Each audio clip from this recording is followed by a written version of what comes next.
All right, time now for great day food. Stew. I love stew. It's perfect this time of year, especially when it has all the flavors of fall, Kara. I'm excited about this because you know it's the first week where we're doing, you're going to be following along the detox.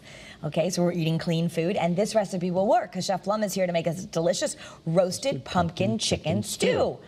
Hi. Hi, Chef Plum. I'm very excited. We're supposed to be eating lots of good, healthy food right now, clean food, including pumpkin and chicken. Those are both on the plan. Yeah. Yeah. Well, pumpkin's super healthy and it's delicious. There's a couple ways you can make this particular stew. So, yeah, roasted pumpkin and chicken stew. I make it every once in a while for my clients. They absolutely love it. Let me show you how we get it started, okay? You guys ready? And this is nothing weird in here either, Scott. There's no mayonnaise, nothing weird like that, I promise. Yeah.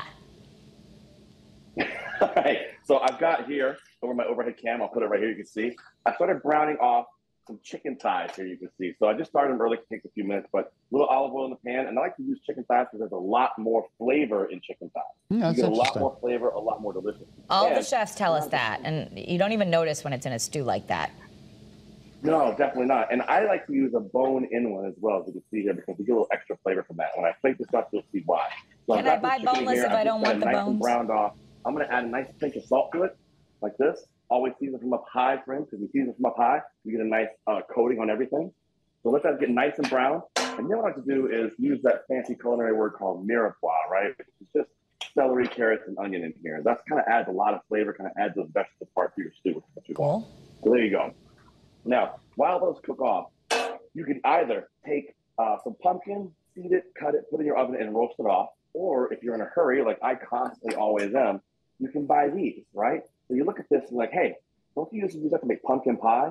Well, guess what? We can make a delicious, delicious savory dish with this too. So we're gonna get these vegetables cooked down a little bit more here.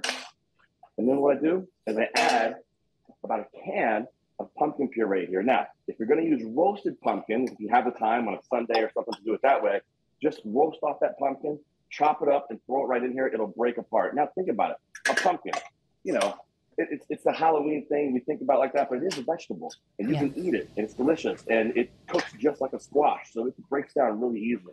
So now I'm just gonna let that kind of get nice and coated in there. So here's the trick, all right? You want that pumpkin flavor, you kind of want that vegetable flavor, but you don't want to overdo it with the spices. So I just take a little bit of cinnamon, I give it a couple dashes of cinnamon. Don't go crazy with it. Cinnamon is a great savory dish too, savory spice to use as well. A couple cranks of your wonderful black pepper in here, because black pepper is delicious. If you notice, I put the black pepper in after the liquid's in there, because if you don't, that black pepper burns, and when it burns, it tastes bitter. Okay, so I know it feels like a lot of steps, but I promise you, it's so worth it when it's done. Okay, let this start to cook down a little bit more like this. I mean, Kara, you can do this so far, right? This isn't too hard. Yeah. No, I love it. I mean, would you be that upset if I decided to have boneless thighs? Not at all. Not at all. You definitely can do boneless thighs, of course. But when we plate it up, I actually leave this chicken whole. Let me show you what I'm talking about here. So once I've got this going, I'm going to now add a little bit of vegetable stock to this, right? Okay. To mix this up and let it start to come to a boil. And then I have this technique that I learned from Ina Garten. You guys ready for this? So I've got a little bowl of flour right here. What I'm going to do is I'm going to take a few cuts of room temperature butter, a few little pats of room temperature butter into my bowl. And then I take my fork, and instead of having to make a roux, I just mash that butter up into the flour like this. Oh, you don't have to make a roux? Yeah, no, it works. It's crazy. It works great. It adds a beautiful savoriness to it, and it actually helps to thicken it up a little bit too. So once you get this nice and mashed up, you're going to take it out and add it to your chicken like this, right in there. That pats of butter kind of gets that flour all mixed into it, right? And it adds, you don't have to do this step. I like to do it to add a little background flavor to it.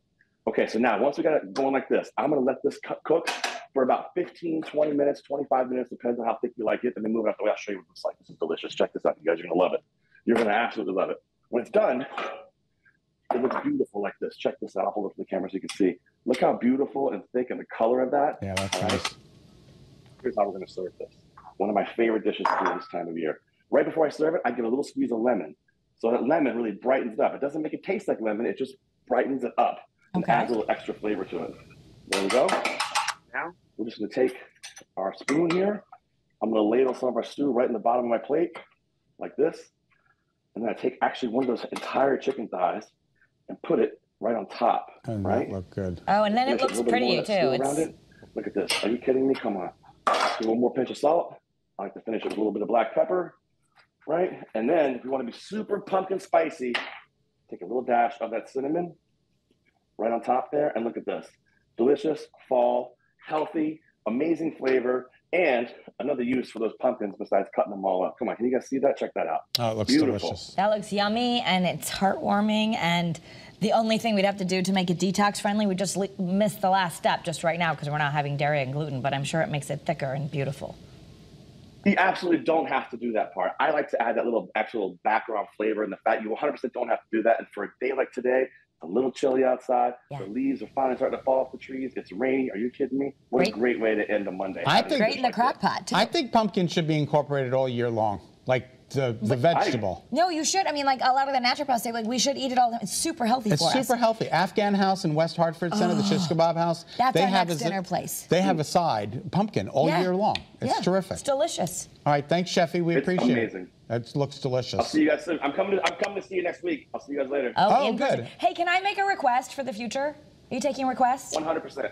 Okay, I want an easy Chef Plum chicken piccata. I love it, but I just don't make it well. I don't know.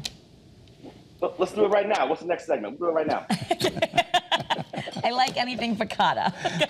We'll see you later. Are you taking requests? Let's do it now. All right.